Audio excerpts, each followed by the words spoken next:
Diet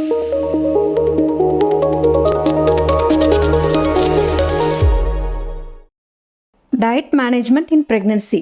so diet அப்படிங்கிறது ப்ரெக்னன்சியில் ரொம்ப ரொம்ப இம்பார்ட்டன்ட். பிகாஸ் அந்த மதரோட ஹெல்த், பேபியோட ஹெல்த், ஆஃப்டர் டெலிவரி மதரோட ஹெல்த், பேபியோட ஹெல்த், இம்யூனிட்டி எல்லாமே வந்து இந்த ப்ரெக்னன்சியில் இந்த பீரியடில் இருக்கக்கூடிய டயட்டை வச்சு தான் இருக்குது. ஸோ ப்ரெக்னன்சி டயட் அப்படிங்கிறது நல்லா சாப்பிடு அப்படின்னு சொன்னோன்னா அவங்களுக்கும் there are lot of challenges. First இனிஷியலாக 3-4 மந்த்ஸ் வாமிட்டிங், அதனால் வந்து அவங்களால சரியாக சாப்பிட முடியாது. அதில் வந்து 3-4 மந்த்ஸ் போயிடுது. இதை தவிர டுவர்ட்ஸ் எண்ட் ஆஃப் ப்ரெக்னன்சியில் பார்த்தீங்கன்னா ப்ரெஷர் சிம்டம்ஸ், யூட்ரஸ் பெருசாகிறப்போ உங்களுக்கு வந்து இன்டெஸ்டைன் மூமெண்ட்ஸ் வந்து சரியாக இருக்காது, அவங்களால ரொம்ப நிறைய சாப்பிட முடியாது, அதனால் வந்து ரெஸ்ட்ரிக்ட் ஆகுது. ஸோ இந்த மிடில் பார்ட் ஆஃப் ப்ரெக்னன்சி அப்படின்னு சொல்லுவோம், 4th மந்த்லேருந்து 6-7 மந்த்ஸ் வரைக்கும் அவங்க ரொம்ப ப்ராப்பர் டயட் எடுத்துக்கிட்டால் தான் டயட்னால் வரக்கூடிய இஷ்யூஸ் எல்லாத்தையுமே வந்து மேனேஜ் பண்ண முடியும். ஸோ நம்ம எல்லாருக்குமே சொல்கிறது என்னென்னா, ஃபர்ஸ்ட் இனிஷியலாக 7 மந்த்ஸ் வரைக்கும் 28 வீக்ஸ் வரைக்கும் பேபியோட வெயிட்டுங்கிறது 1 kg தான் இருக்கும். ஸோ 8th மந்தில் it should become 2 kg, 9th மந்தில் இட் ஷுட் பிகம் 3 kg. எக்ஸ்பொனென்ஷியலாக ஒரு மாதத்துக்கு 1 கிலோ அதிகமாகணும். ஸோ அந்த டைமில் எப்படி அதிகமாகும் அப்படின்னா, ஃபர்ஸ்ட்டு நீங்கள் இனிஷியலாக என்ன சாப்பிட்ருக்கீங்களோ, இனிஷியலாக இருக்கக்கூடிய ப்ரெக்னென்சி பீரியடை எவ்வளோ அழகாக யூஸ் பண்ணியிருக்கீங்களோ அதை பொறுத்து தான் உங்களோட பேபியோட வெயிட் வந்து இம்ப்ரூவ் ஆகுது.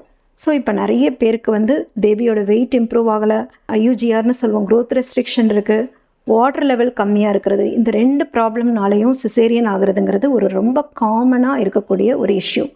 இந்த இஷ்யூஸை நம்ம ப்ராப்பர் டயட் அட்வைஸ் மூலமாக வந்து, ப்ராப்பர் டயட் மேனேஜ்மெண்ட் மூலமாக வந்து சரி பண்ணலாம். ஸோ எப்படி ப்ரெக்னென்சி டயட் எடுத்துக்கணும்னு பார்த்தீங்கன்னா, ஃபர்ஸ்ட் வந்து ஷார்ட் ஃப்ரீக்வெண்ட் மீல்ஸ், 3 வேளை சாப்பிட்றதுக்கு பதிலாக 5-6 வேளையாக ஸ்பிட் பண்ணி கொஞ்சம் கொஞ்சமாக எடுத்துக்கணும். அண்ட் எப்போவுமே ஈஸிலி டைஜஸ்டபிள் ஃபுட்டாக எடுத்துக்கோங்க, அப்போ தான் வந்து உங்களால் வந்து நல்லா டைஜஸ்ட் பண்ணிவிட்டு அடுத்த வேளைக்கு சாப்பிட முடியும். So your diet should contain more proteins and less carbohydrates. எப்போவுமே ஒவ்வொரு டயட்லேயுமே நீங்கள் வந்து இதை வந்து ஃபாலோ பண்ணணும். ப்ரோட்டீன்ஸ் அப்படிங்கிறது என்னது, டெய்லி வந்து சுண்டல் இல்லைன்னா எக், தால், இந்த மாதிரி எல்லாமே வந்து proteins. Milk and milk products இது எல்லாமே வந்து ப்ரோட்டீன் ரிச்னு சொல்கிறோம்.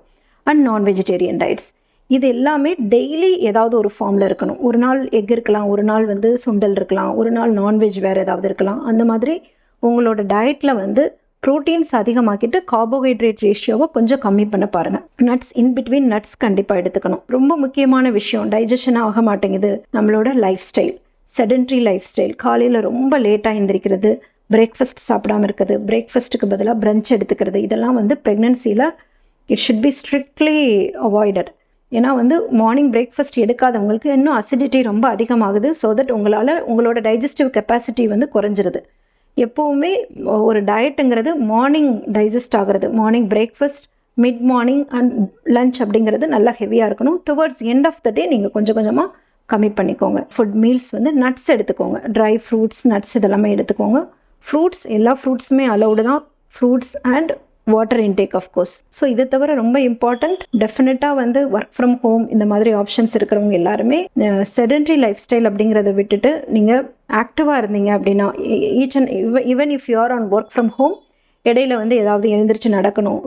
ஒவ்வொரு டயட்டுக்கும் முன்னாடி, ஒவ்வொரு மீல்ஸுக்கும் முன்னாடி நீங்கள் பிஃபோர் ஒரு 10 மினிட்ஸ், ஆஃப்டர் 10 மினிட்ஸ் வாக் அப்படிங்கிறது, அட்லீஸ்ட் வீட்டுக்குள்ளேயே நடக்கிறது அப்படிங்கிறது கண்டிப்பாக இருக்கணும். Go for exercises, classes. Thank you.